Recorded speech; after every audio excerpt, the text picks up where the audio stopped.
folks, Moose here. So this video is going to be for those new scrap hunters, specifically the younger generation, the teenagers and stuff who are just getting into scrapping metal. Just a few tips and tricks and things to make sure you pay attention to. So first and foremost, I did a video a few years ago now on scrapping etiquette. So a couple important things to remember. If you're scrapping, on someone else's property, like your parents' place, make sure you get permission, number one. Make sure you're mindful of your neighbors. You don't want to be too noisy or, make the neighborhood look all junky. Keep things, neat and clean. When you're hauling scrap, make sure that, everything is secured, going to and from the scrapyard. You wouldn't want to have, like part of your trailer fall off while on the highway. So, make sure you keep that in mind. And there's a few things that you should probably stay away from, especially when you're just starting. Things that have refrigerants in them, things that keep things cold. Air conditioners, refrigerators, water coolers, dehumidifiers. These are all things that contain refrigerants that actually cost money to dispose of. So you want to make sure that, if you're looking through Craigslist or you're picking up scrap and you're just, getting into this, put those off to the side. If you want, cut the cords. And just turn in the power cable, but try and leave everything else there, because when you start off it might cause you more problems than what it's really worth. The second thing that you want to try and probably stay away from are things like tube TVs, the old glass TVs. Those, while they do have a nice little chunk of copper or two in them, between the cone on the back of the tube or the degaussing cable that goes around, there's you still have the big glass tube that has lead in it. Even though the lead is encapsulated in the glass, most places you have to pay to dispose of them.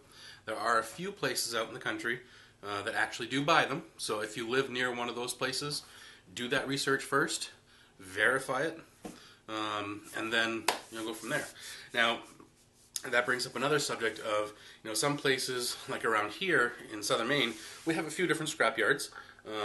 So if you have something like, let's say, a refrigerator, and you're trying to find, or TV, and you're trying to find out if a scrapyard takes it or not, if you call one scrapyard and they say, "Oh, we don't, but this other place might," make sure you call them first.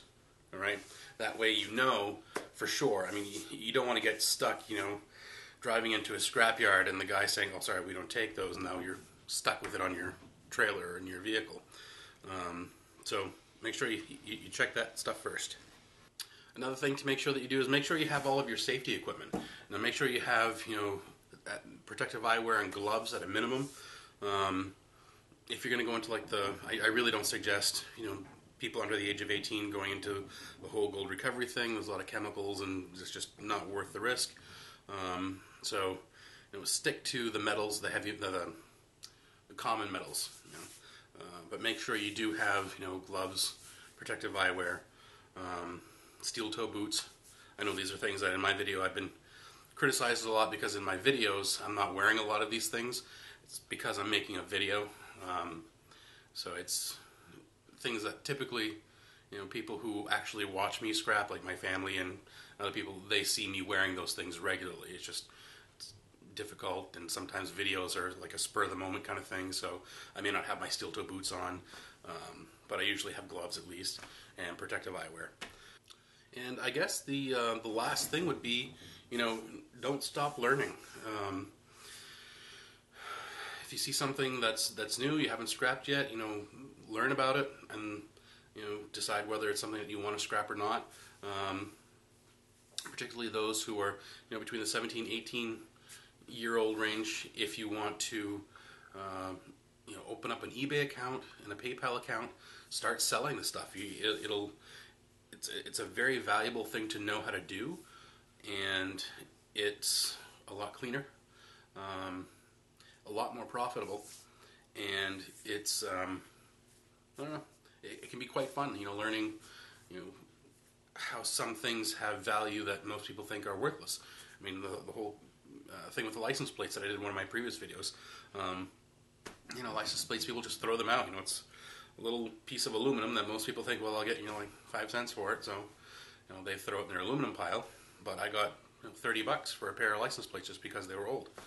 And I've got other plates that are going for quite a bit more as well. So keep that in mind. So remember, be safe. Stay away from things that cost you money to get rid of. Listen to your parents. Be considerate of other people around you. And have fun. So thanks for watching. See y'all later.